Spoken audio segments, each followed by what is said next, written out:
Part 3. One doesn't forgo sleeping because of the possibility of nightmares. African proverb. Part 3. One doesn't forgo sleeping because of the possibility of nightmares.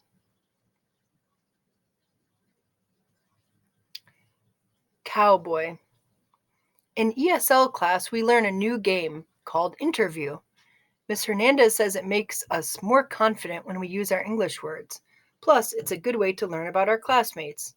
First, we have to hold a cardboard tube and pretend that it's something called a microphone to make our voices loud. I saw one once on the TV machine with a lady singing into it. She howled like a sick animal till my ears wanted to run away. I'm the first to go. I have to stand up and say 5 sentences. I say, I have a new job. I help Lou with her farm. She has a cow, 3 goats, many chickens, and a pig. I will go there after school sometimes and on the days named Saturday and Sunday. Lou says I can name the cow. I take a deep breath. I'm weary from my long speech. Next comes the interview part. That is where each student asks you a question. If they run out of questions, then the teachers can help. Nishan is first. Why does the cow not have a name? I take another deep breath. I like the questions best with yes or no for an answer, but this time I'm not so lucky. Lou says her husband called the cow the cow. She didn't think that was such a right name. Very good answer, Keck, says Mr. Franklin. Aisha is next. You could call the cow Mr. Franklin. The class thinks this is a good joke, and there is much laughing. She's a girl, so she needs a girl name, I explain. Now each person has an idea for a name. This isn't exactly how to play interview, but the teachers don't seem to mind. Mrs. Hernandez writes the names on the board. Some are very silly. Mr. Franklin, Milkshake, Mrs. Hernandez, Keck Jr., Kitty Kitty, Salama, Rover, Chiku, Angelita, Zlata, Big Mac. When they're done, Mr. Franklin asks me if I have a name in mind. I think for a moment. We have a word in my language, I say. Goal. And what does it mean? Mr. Franklin asks. I feel my face heat. It means family, I say. Mrs. Hernandez says it's up to me, but I say I would like to have a vote because Miss Hernandez taught us that's how things are decided in America. We vote. Goal wins. Hamburger gets 2 votes. Nice job, cowboy, Mr. Franklin says when I sit down at last. The rest of the day, everyone calls me cowboy. It's a good day. The cow has a new name, and I have one too. Working. The snow and muck yanks at my boots. The wind slaps my cheeks. In my heavy coat, I plod like an old donkey on market day. So why am I so glad in my heart? The work at Lou's is simple. Feed the animals, clean the stalls, shovel the front porch. But when I'm working, my mind doesn't travel where it shouldn't go. I'm only here, with the chickens underfoot, and Goal nudging for an ear scratch. Sometimes I talk to her softly. I tell her of my family's great herd and how they would graze each day, walking for miles, the sun in our bones, the grass whispering its shy music. I sing her one of my father's songs and listen for an echo of his voice in mine. She nuzzles me and flicks her ears and chews her cud. When I bury my face in Goal's old hide, I smell hay and dung and life. I'm going to read that again. When I bury my face in Goal's old hide, I smell hay and dung and life. She shelters me like a warm wall, and that is enough for this day. Ganwar meet Goal. On Saturday, Dave comes to pick up Ganwar. They're going to fill out paperwork asking for a job at the places that sell fries. Dave says he can drop me off at Lou's on the way. Ganwar doesn't talk on the way to the farm. His face looks frozen, but his eyes are hot. He keeps rubbing the place where his hand once was.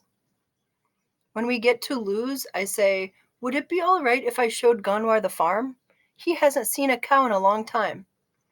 I wait for Ganwar to spit out the word no, but he gives a slow nod. Dave looks at his arm clock. 10 minutes, he says, tops. We go to Lou's door, and when she opens it, I say, this is my cousin Ganwar. He'd like to see the farm. Be my guest, Lou says. There's a new bag of chicken feed in the shed, Keck. Ganwar follows me through the thick, crunching snow. It isn't much of a farm, he says. Hardly any animals, and the big road so near. Still, it isn't so bad if you don't think about it, I say. I shake my head. I'm getting very good at not thinking about things. We enter the gray, sagging barn. Sun and angry wind sneak through the broken spots. There she is, I say, pointing. Ganwar groans. Are you sure that's a cow? Our fathers wouldn't think so, I admit. I stroke her flank while Ganwar watches. She has old eyes, tired, but patient. Gol is her new name, I add. Ganwar takes his glove off, his good hand, with his teeth. He strokes her too. I meet Ganwar's eyes. Don't worry about the job too much, I say. What another man takes 2 hands to do, you can do with 1. Ganwar puts his hand against Gol's neck. You're lucky to have found this job, but you made the luck happen. I wish I could be there herding.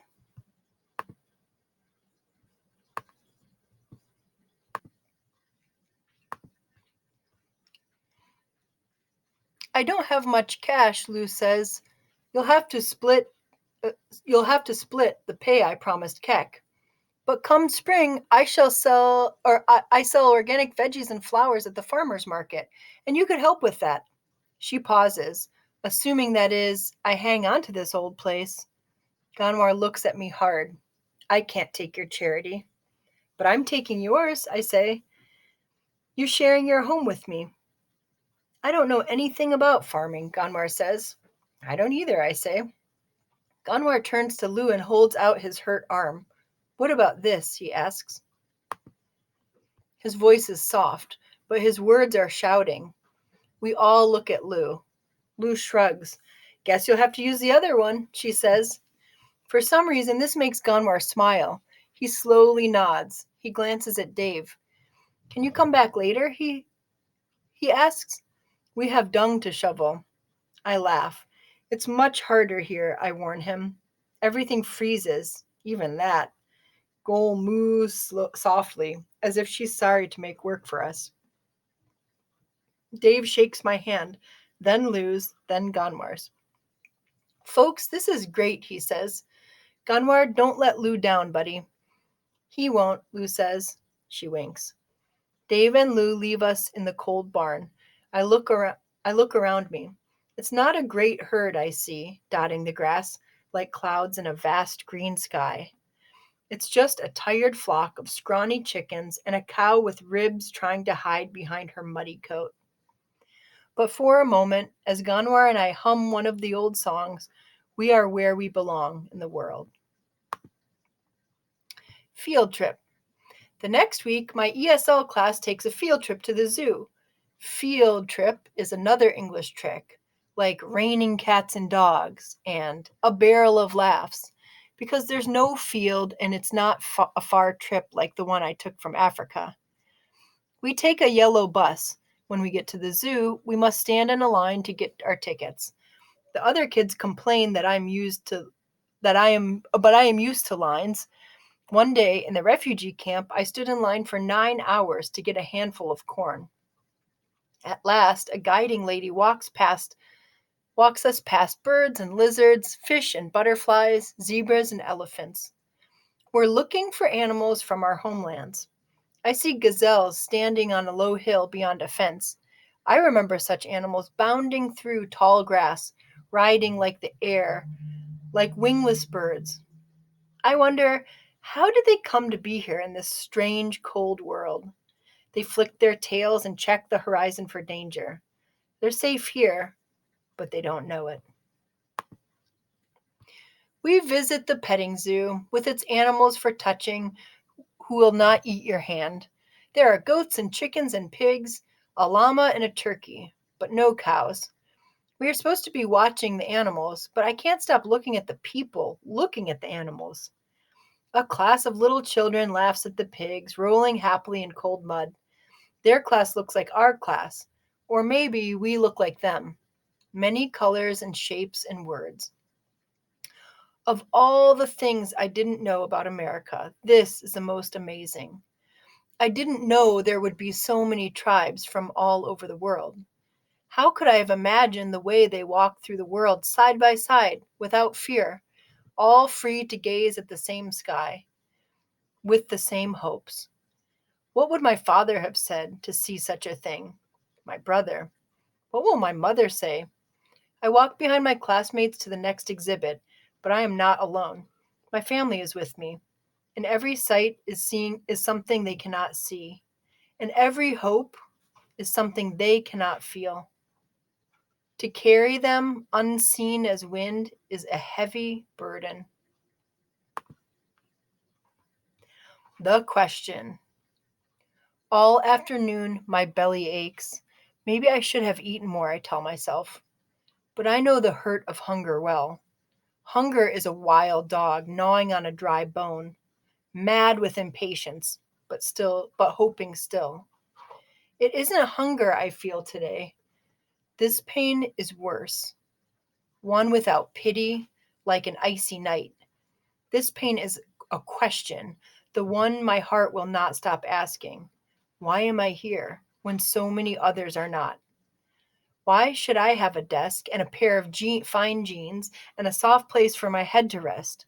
Why should I have the freedom to hope while my brother and father sleep in bloodied earth? I should not take these gifts I do not deserve. And yet I know I will take them. Warm food and soft bed and fresh hope, holding on tight as that wild dog to his bone.